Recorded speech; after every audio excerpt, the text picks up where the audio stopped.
Skippyjon Jones by Judy Schreckner.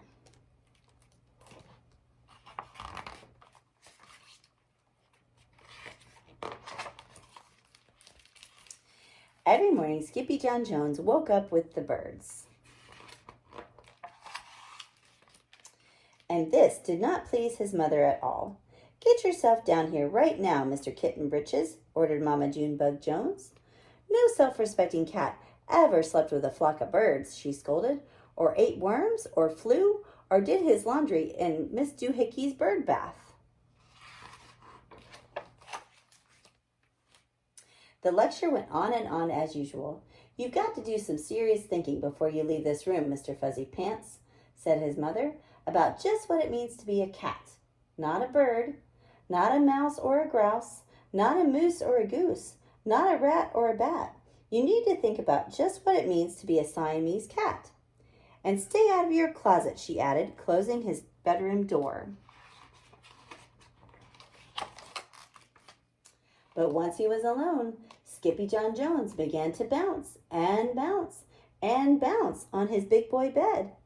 "Oh, I'm Skippyjon Jones, and I bounce on my bed, and once or 6 times I land on my head." On his way down to earth from a gigantic big bounce, Skippyjon Jones shot past his bedroom mirror. "Holy guacamole!" exclaimed Skippyjon Jones. "What was that?"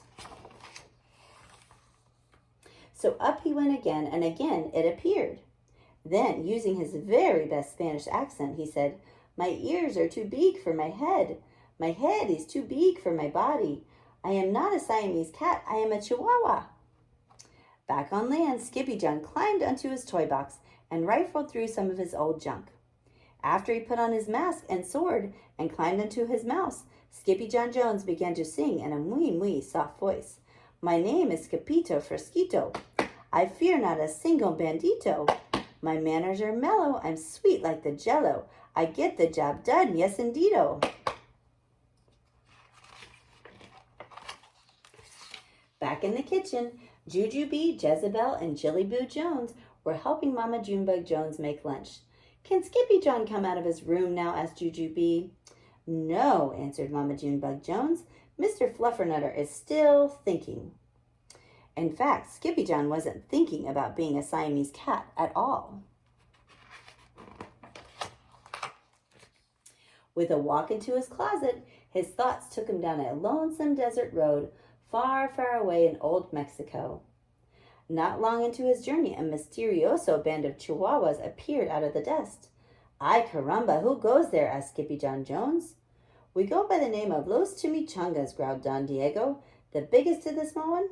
"Who are you?" "I am El Skipito, the great sword fighter," said Skippyjon Jones. Then the smallest of the small ones spoke up. "Why the mosquito, dude?" asked Paquito Tito. "I go incognito," said Skipito.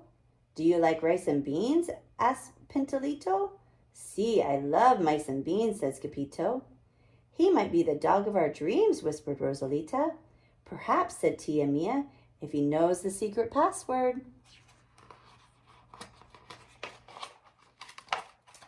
Leaning towards Don Diego, El Skipito half sneezed and half spoke the secret password into the Chihuahua's very large ear. "Ah-choo-pee-choo!" "Bless you," said Don Diego. "Gracias," said Skipito. "Then it is true," declared Don Diego. "Yip, yippee, yippito. It's the end of Alfredo Bazito. Skipito is here. We have nothing to fear. Adios to the bad bumblebeeto." Then all of the Chimichangos went crazy loco. First, they had a fiesta. Then they had a siesta.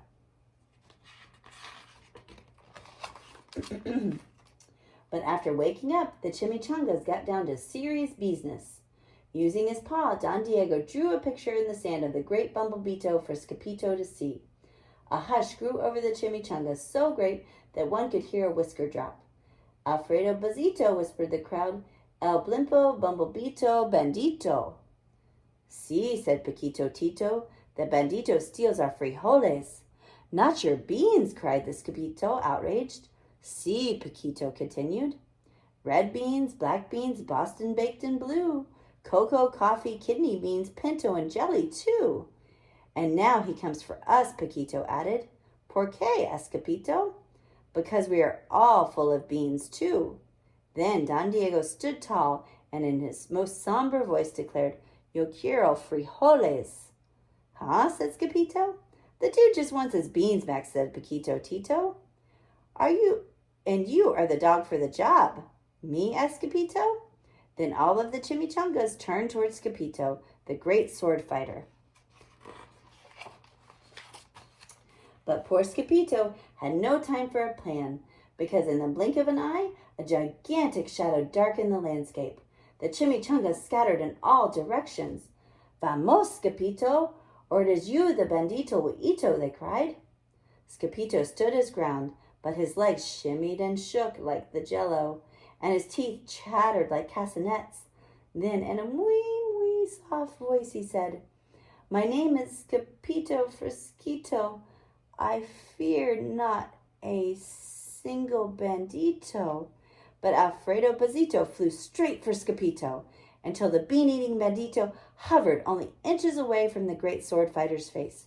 Holy frijoles! Cried Skippyjo as he thrust his sword in the air.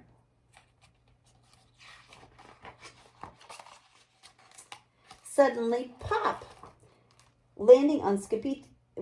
Suddenly, pop went the bandito, landing on Skippyjo's sword. And quicker than one could say Chihuahua's cheese and crackers, every kind of bean spilled out from Alfredo Bazito, the Bumblebito Bandito. Then all the doggies burst into song. Yip, yippee, yippito, our hero is El Skippyjo. He's the dog of our dreams who delivered the beans, and now we can make our burritos.